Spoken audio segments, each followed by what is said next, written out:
2021년 3월 19일 금요일 오늘의 말씀을 함께 나누도록 하겠습니다. 오늘 말씀의 제목은 성전 정화의 참된 의미입니다. 본문 말씀은 마태복음 21장 12절부터 14절까지 말씀입니다. 읽겠습니다. 예수께서 성전에 들어가사 성전 안에서 매매하는 모든 사람들을 내쫓으시며 돈 바꾸는 사람들의 상과 비둘기 파는 사람들의 의자를 둘러 엎으시고 그들에게 이르시되 기록된 바 내 집은 기도하는 집이라 일컬음을 받으리라 하였거늘 너희는 강도의 소굴을 만드는도다 하시니라. 맹인과 저는 자들이 성전에서 예수께 나아오매 고쳐주시니. 아멘.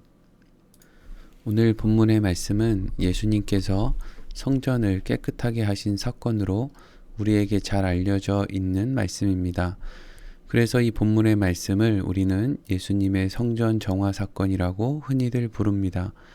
그런데 예수님께서 이 일을 하신 것을 그 순서상 마태복음에서는 십자가 사건 바로 전에 기록하고 있고 요한복음에서는 사역을 시작하시면서 가나의 혼인잔치 바로 앞에 기록하고 있는 것을 볼 수 있습니다. 예수님께서 사역을 시작하실 때 성전 정화 사건을 행하셨던 사건을 마무리하여 십자가를 지시기 전에 성전 정화의 사건을 행하셨던 사실 성경의 그 기록의 위치는 중요한 것이 아닙니다. 참고로 대부분의 신학자들은 예수님의 사역 초기에도 이 일을 한번 행하셨고 예수님의 사역 말기에도 같은 일을 또 행하셨다라고 생각을 합니다.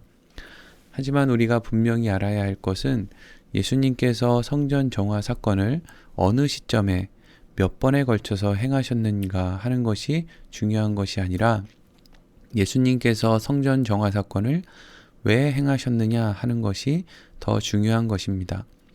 우리는 흔히 예수님께서 성전 정화 사건을 행하신 이유에 대해서 당시 성전에서 행해지던 불의함에 대한 예수님의 분노라고 생각을 합니다. 구체적으로 이렇게 생각을 하는 것입니다. 이스라엘 백성들은 유대인의 절기가 되면 예루살렘 성전을 찾았습니다.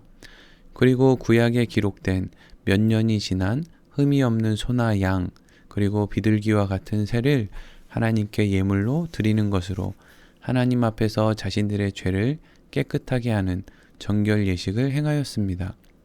그런데 문제는 종교 지도자들이 이런 이스라엘 백성들을 상대로 돈벌이를 할 욕심이 생겼다는 것입니다. 그래서 성전에 있었던 종교 지도자들은 자신들이 파는 흠이 많은 짐승들은 오히려 흠이 없다고 허용을 해주었고 백성들이 직접 가지고 온 흠이 없는 짐승은 흠이 있다는 온갖 이유를 들어서 사용하지 못하게 한 것입니다. 그래서 흠이 많은 짐승을 백성들이 비싼 값에 사서 성전에서 제사를 드리도록 함으로 막대한 이유를 얻었습니다. 그리고 이것도 모자라서 성전에서 파는 짐승을 사기 위해서 성전에서만 사용하는 돈을 가지고 그 짐승을 구입하도록 했는데 또 이때 환전 수수료를 엄청나게 매겨서 그것을 통해서도 많은 돈을 얻어냈던 것입니다. 그래서 많은 사람들은 예수님께서 성전 정화의 사건을 하신 이유가 이런 종교 지도자들의 백성을 향한 불의함을 보고 성전에서 파는 짐승을 성전 밖으로 몰아내고 돈을 바꾸어 주는 사람들의 상을 엎어버리셨다고 생각을 합니다.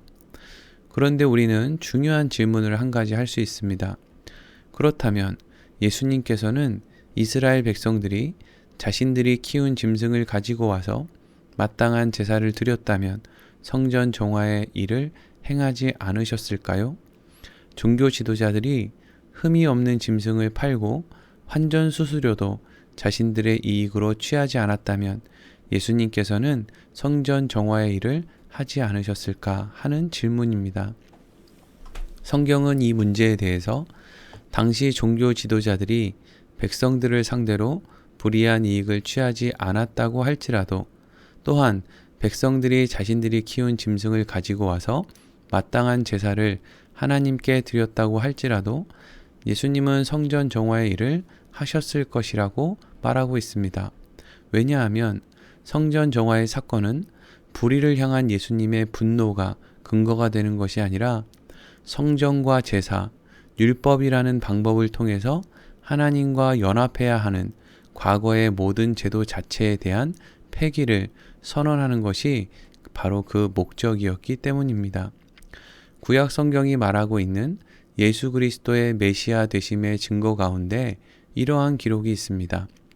말라기 3장 1절부터 3절까지 말씀을 제가 읽겠습니다. 만군의 여호와가 이르노라. 보라, 내가 내 사자를 보내리니 그가 내 앞에서 길을 준비할 것이요. 또 너희가 구하는 바 주가 갑자기 그의 성전에 임하시리니 곧 너희가 사모하는 바 언약의 사자가 임하실 것이라. 그가 임하시는 날을 누가 능히 당하며 그가 나타나는 때에 누가 능히 서리요. 그는 금을 연단하는 자의 불과 표백하는 자의 잿물과 같을 것이라. 그가 은을 연단하여 깨끗하게 하는 자 같이 앉아서 레위 자손을 깨끗하게 하되 금, 은과 같이 그들을 연단하리니 그들이 공의로운 제물을 나 여호와께 바칠 것이라. 아멘. 예수님께서는 이 땅에 제사의 완성, 온전한 제사의 제물이 되기 위해서 이 땅에 오실 것임을 말씀하시는 기록입니다. 메시아가 오셔서 해야 될 일, 메시아의 증표는 이제부터 사람들로 하여금 하나님께 온전한 제물을 바칠 수 있도록 하시는 것이었고, 예수님의 죽으심과 예수님의 죽으심에 대한 그 공로로 옷 입게 된 사람들은 이제 비로소 하나님 앞에 온전한 제물을 드릴 수 있게 된다라는 것에 대한 기록인 것입니다. 성전 정화 사건 이후에 예수님을 향해서 사람들이 이러한 질문을 합니다. 그리고 예수님께서는 이렇게 답을 하십니다. 요한복음 2장 18절에서 21절까지 말씀입니다. 이에 유대인들이 대답하여 예수께 말하기를 내가 이런 일을 행하니 무슨 표적을 우리에게 보이겠느냐. 예수께서 대답하여 이르시되 너희가 이 성전을 헐라 내가 사흘 동안에 일으키리라. 유대인들이 이르되 이 성전은 46년 동안 지었거늘 내가 3일 동안에 일으키겠느냐 하더라. 그러나 예수는 성전된 자기 육체를 가리켜 말씀하신 것이라. 아멘. 예수님께서는 성전을 정화하시는 일에 대해서 내가 무슨 자격으로 이런 일을 하느냐고 하는 질문, 그 질문을 하는 종교 지도자들에게 자신이 이 땅에 온전한 제사를 이루기 위해서 오신 메시아임을 분명하게 선언하였습니다. 그리고 예수님께서는 십자가에서 죽으시고 사흘 만에 다시 살아나심으로 이전까지 성전에서 행하시던 모든 행위들을 더 이상 하지 않고서도 하나님과 더 완전한 연합을 이룰 수 있도록 하시겠다고 말씀하시는 것입니다.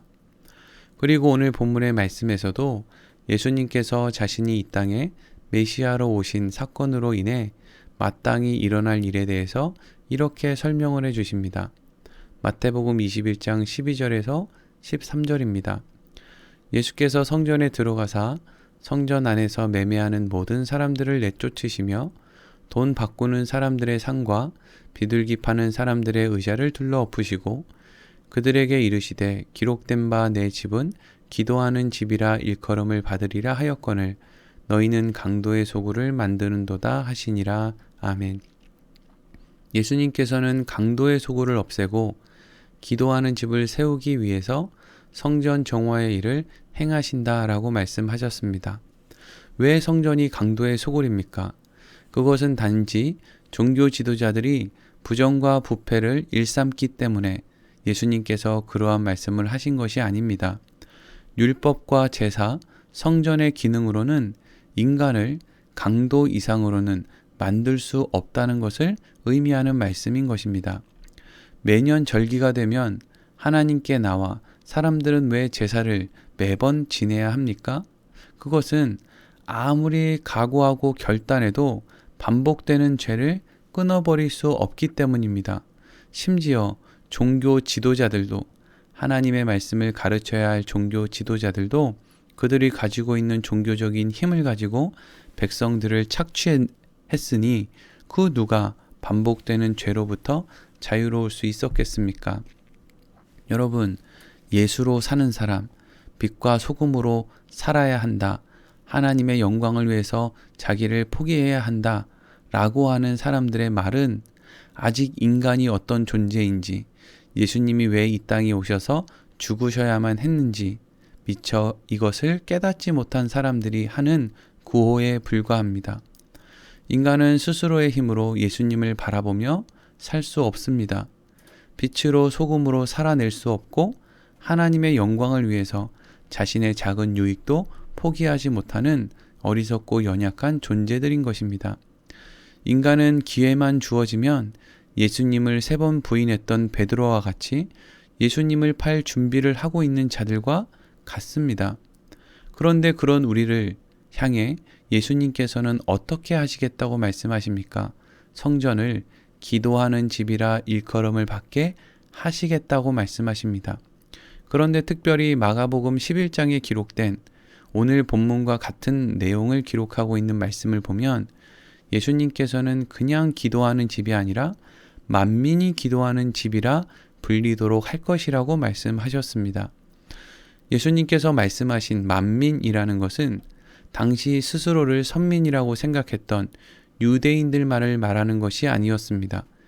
예수님께서 지금 성전 정화 사건을 행하신 곳이 성전 안에서 이방인들이 들어올 수 있었던 이방인의 뜰이었는데, 예수님께서는 하나님께 나아갈 수 있었던 성전 안에 있는 이방인의 뜰에서 이제는 예수님을 통해서 그 누구도 하나님을께로 유대인이든 이방인이든 예수님을 통해서 하나님께 직접 나아갈 수 있도록 하시겠다라고, 그래서 만민이라고 하는 말씀을 사용하신 것이었습니다.